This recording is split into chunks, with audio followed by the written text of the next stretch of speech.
In this video, we are going to discuss 20 objective questions from the topic respiration and breathing.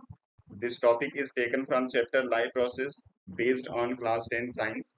So, we will try to understand the concept of all these problems. First one is, in human conservation of pyruvate into CO2 and water is called. Human के case में जो conversion होगा pyruvate का CO2 और water में, उस process को हम लोग कहते क्या हैं। तो आप जानते हो कि जो ग्लूकोज है सबसे पहले ये कन्वर्ट होता है पायरुवेट में, और पायरुवेट के बाद ये कन्वर्ट होता है CO2 और वाटर में। ग्लूकोज से पायरुवेट का जो कन्वर्जन है, इस प्रोसेस को बोलते हैं ग्लाइकोलिसिस, जो कि होता है साइटोप्लाज्म के अंदर। और सेकेंड प्रोसेस है उसको हम लोग बोलते हैं क्रेब्स साइकिल, और ये होता है माइटोकॉन्ड्रिया के अंदर। तो इस प्रोसेस को हम लोग क्रेब्स साइकिल बोलेंगे, इसलिए इसका आंसर बी सही हो जाएगा। सेकेंड प्रॉब्लम है, which one is not the characteristics of good respiratory surface. Good respiratory surface वो सरफेस होगा जहां से गैसियस एक्सचेंज बहुत आसानी से हो जाता है, और गैसियस एक्सचेंज होता है at the surface of alveoli. तो एल्वियोली के सरफेस के ऊपर गैसियस एक्सचेंज के लिए इस वाल का थिन होना बहुत जरूरी है। दूसरा, यहाँ पे जो सप्लाई ऑफ ब्लड है बहुत ज्यादा होना चाहिए, और इसका सरफेस एरिया बहुत ज्यादा होना चाहिए सरफेस का। तो हाई सप्लाई ऑफ ब्लड चलेगा, मोर सरफेस एरिया भी ठीक है, लार्ज साइज और थिन वाल। थिन वाल सही है, लार्ज साइज का होना इंपॉर्टेंट नहीं है, क्योंकि साइज ज्यादा होने से सरफेस एरिया ज्यादा होगा नहीं कह सकते, सरफेस एरिया का ज्यादा होना इंपॉर्टेंट है।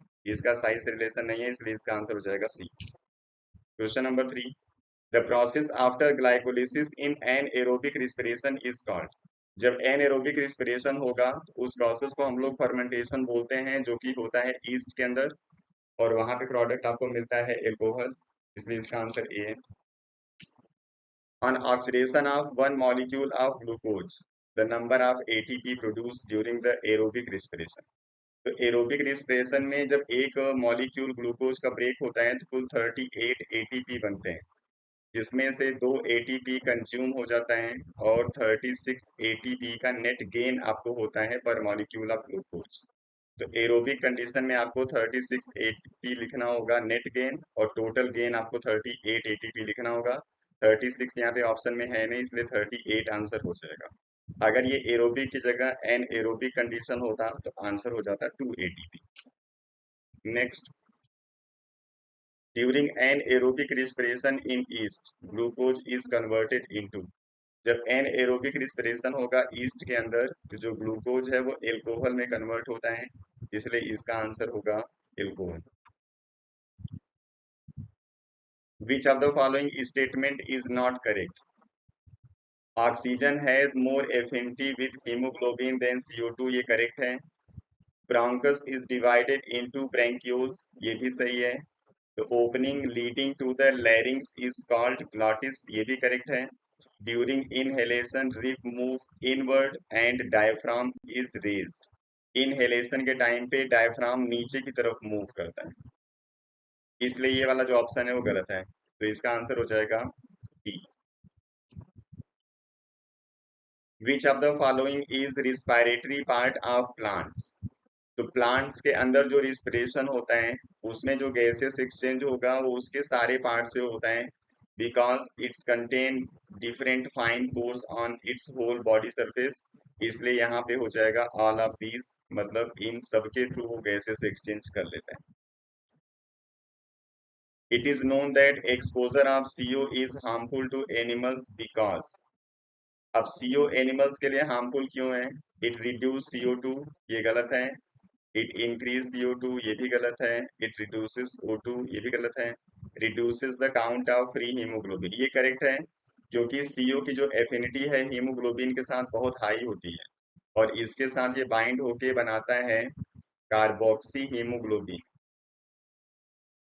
जो एक स्टेबल कंपाउंड है, और ये आसानी से CO को फिर रिलीज नहीं करता हीमोग्लोबिन, और इसलिए जो हीमोग्लोबिन होता है वो सारा चला जाता है सेचुरेशन की कंडीशन में, means all the hemoglobins are bind with the CO, means there is no free hemoglobin present into the body for the transport of O2 and CO2, that's why the amount of the O2 in body decreases, इसलिए ये harmful हो जाता है।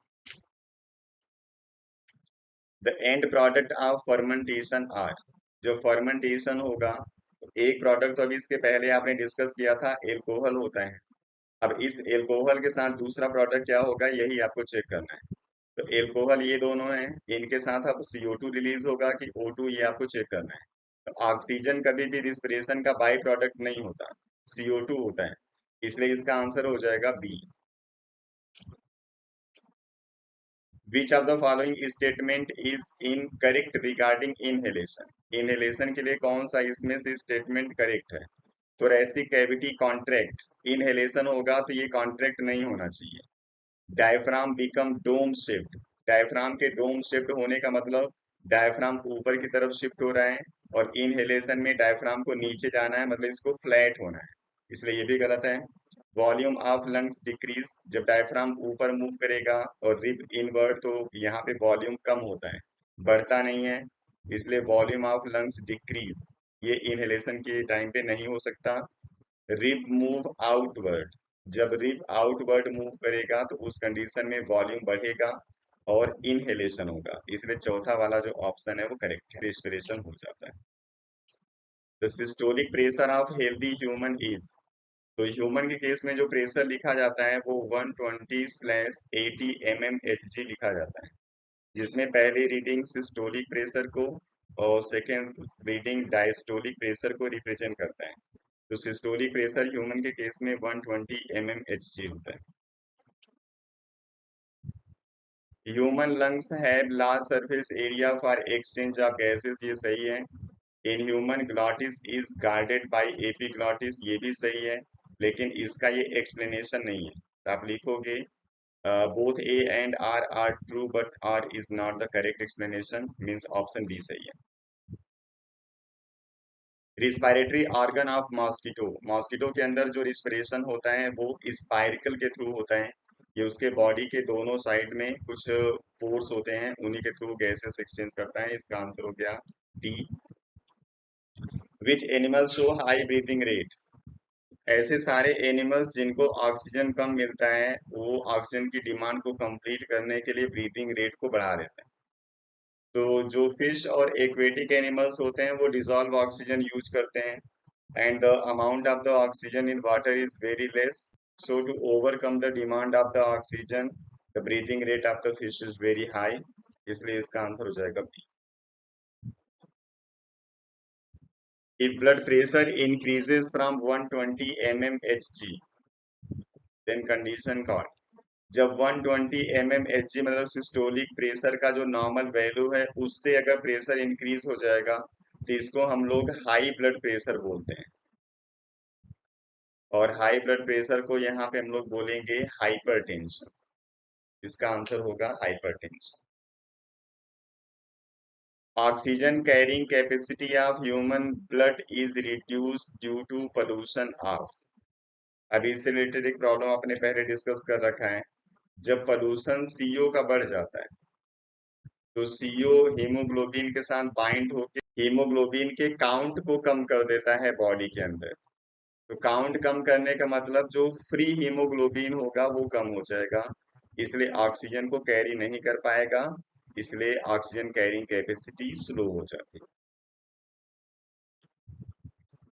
Conversion of pyruvate into CO2 and H2O takes place in, CO2 और water में जब pyruvate convert होता है तो प्रोसेस क्रेब्स साइकिल है, और ये होता है माइटोकॉन्ड्रिया के अंदर, और इसी के बाद बहुत ज्यादा अमाउंट में एनर्जी रिलीज होती है जो कि माइटोकॉन्ड्रिया के अंदर स्टोर हो जाता है ATP के फॉर्म में। When water enters into guard cell the stomata, जब गार्ड सेल के अंदर वाटर एंटर करता है तो जो गार्ड सेल है वो हो जाता है टर्गिड, और इसी टर्गिडिटी की वजह से क्या हो जाएगा, जो स्टोमेटल पोर है वो ओपन हो जाता है, इसलिए इसको बोलते हैं हम लोग ओपनिंग ऑफ द स्टोमेटा, जो कब होगा, जब गार्ड सेल के अंदर वाटर एंटर करता है, और इसी वाटर को जब गार्ड सेल से आप बाहर कर देते हो उसके सराउंडिंग सेल के अंदर, तो उस कंडीशन में जो स्टोमेटा है वो क्लोज हो जाता है। यहाँ पे लिखना है कि जब वाटर एंटर करेगा गार्ड सेल के अंदर तो वो ओपन हो जाएगा। Lack of oxygen in muscles often leads to cramps during heavy exercise.